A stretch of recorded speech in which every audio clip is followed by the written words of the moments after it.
Okay. Alright. So I'm pretty sure we all know who this is. It's Robin Williams. He's one of the greatest comedians of our time. Um, he stars in so many hit movies and TV shows, showcasing his comedic abilities. Now, I don't know Robin Williams personally. I don't think any of us really do. But I just assumed that he was just a happy guy, always content, always left the party, making everyone laugh.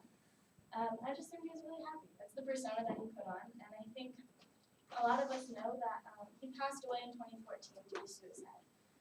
The New York Times interviewed his whole family and friends, and his publicist said that he was constantly struggling in silence with an extreme, severe episodes of depression, and it was a battle that he ended up losing. This got to me thinking, how many other people struggle in silence, and why do they struggle in silence? Now, there is a lot of stigma behind mental illness. It's something to be ashamed of, it's something you should be embarrassed about, and something that you shouldn't really talk about. So I'm going to talk about that and why it's kind of negative and why it's actually very common. So there's a lot of statistics that are like shockingly high.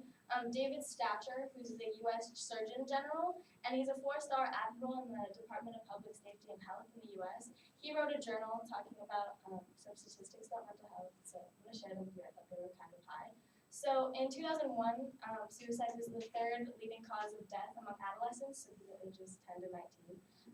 And over the years, the suicide rates have tripled over the last 50 years. So now approximately 31,000 people die from suicide every single year, which is 31,000 families struggling with the loss of a loved one, which is devastating. And there was a quote from the article that was super shocking to me. It says, statistics indicate that the same number of teenagers and young adults die from suicide as from the next 7 leading causes of death, which include cancer, heart disease, AIDS, birth defects, strokes, pneumonia, influenza, and chronic lung disease combined. So all the people that die from all of those things equals the number of people that die from suicide. So it's a very large number, and it's kind of crazy to put that into perspective. It's way more common than we think, which kind of blows my mind since it's not really talked about as much as it should be. And next, I'm going to talk about the CDC and how they've done some research about people who get treated for mental health. So here's a graph of a study done by the CDC talking about how many people have taken an antidepressant in the last 30 days. So if you look at it, it compares like men and women and age groups. If you average it out, it's approximately 15% of adults in America are taking an antidepressant, which is kind of common. That's like 1 in 6 adults, which is fairly common and it's not really noticed about. And that doesn't even take into account for people that are like undiagnosed and people who aren't treated. And here's another chart graph by another research study done by the CDC as well, talking about it's like an upward trend in more and more people taking antidepressants throughout the years. And I think we all can attest to COVID as well being straining on all of our mental health, and during the pandemic, all the kind of on the rise and being stressed and anxious throughout all of that. So UNICEF did a huge study comparing the two, like COVID and combined with mental health. So they have kind of said that they came to the conclusion that in 2020, 15,000 more people committed suicide than the usual average. So like I said before, it was 31,000 is like the average. I hate to put a number on it, but yeah. Anyways, so 46,000 people passed away from suicide in 2020. So it kind of adds to our stress, and it is increasing, and it's a way that we should all kind of cope with it and learn how to deal with it.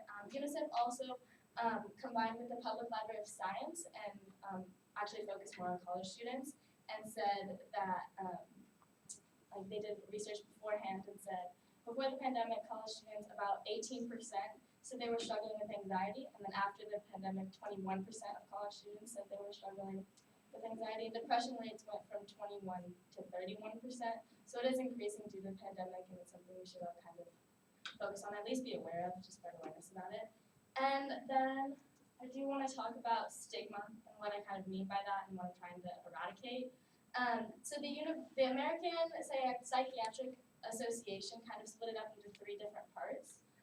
The first is public, which kind of is like, there's like the loony bin up here.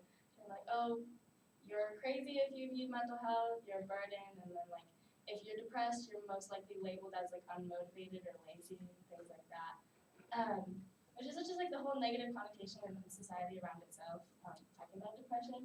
The second being self, like you're a burden if you need mental health help, you're kind of like weak if you reach out and you're not good enough, et cetera, et cetera. And then the last is institutionalized, which is kind of talking about like insurance companies and how like their deductibles are a lot higher if they include like therapy or like seeing a psychiatrist, et cetera, et cetera. And most jobs don't really offer like insurance policies, which include mental health help. So just kind of talking about that. So for the rest of this, I'm going to kind of try and focus on eradicating the public stigma, because it's kind of difficult in our day-to-day lives, at least, to address the institutionalized version. And then, like, I don't really want to preach to you being like, you're not a burden. It's kind of weird. So I'm going to focus on the public. So what I'm thinking is the way to do this is to just notice signs about being depressed. And if you see anybody or if you yourself are struggling with any of these things, just reach out, lend a hand, and just be a genuine nice person, if anything. So the American Academy of Pediatrics kind of listed some of these as the most common signs of depression. So feelings of worthlessness and hopelessness. If a person becomes like way less interested in things they used to do, and if they're just kind of isolating themselves, like not going to class, their grades kind of deteriorating, withdrawal from their friends, crying too much, sleeping too too little, and then like eating too much, just any kind of drastic behaviors, just to keep an eye out for those and just be aware. And then I want to also talk about, how I fell into the stigma of mental health. I've been pretty much struggling with depression for a while. One of my friends told me to go to therapy. I was so offended. I was like, I do not need that. Like, why would you even say that? But over the last 5 years, I have been going to therapy. It's one of the bravest and strongest things I've ever could have done for myself. And so just coming back from that and turning into like opening my eyes to what depression actually is. And it is an imbalance of chemicals in your brain. The New Haven Register wrote a whole article talking about like the science behind it and the neurotransmitters, and like your limbic system in your brain actually shrinks. So it is kind of a problem within your brain. It's not something that's just like in your brain. You're not just making it up. It's actually like a disorder, and it's something or an illness that needs to be treated. So this picture kind of shows like if anyone had a physical ailment, you wouldn't look at them and be like, oh, you're just lazy. You're just unmotivated. But a lot of people get that same kind of treatment if they are struggling with depression or anxiety. So that's something I think is something to take into consideration, that it is something that is a medical thing that needs to be treated. And then, so what can we do in more like physical terms, instead of just like asking your friends how they're doing and just checking up on them? So there's this website called Stigma Free, and so there's a QR code if you want to scan it and see what's going on. So you can take a pledge and you can talk, sign a petition that talks about stigma free and how we can eradicate that and then provide more resources for people with mental health. There are also types of like walks and things you can do to raise money. You can also donate through this website, which I think is really cool. So overall, depression is super common among our society today. It's increasingly getting more and more prevalent, so it's something to be aware of. And definitely keep an eye out to see if anyone's struggling. And if you are struggling, it's okay. You can reach out to the counselors here if you need a hand, and then this website as well. And so I just want to leave with a quote from Robin Williams, who said, I think the saddest people always try their hardest to make people happy because they know what it's like to feel absolutely worthless and they don't want anyone else to feel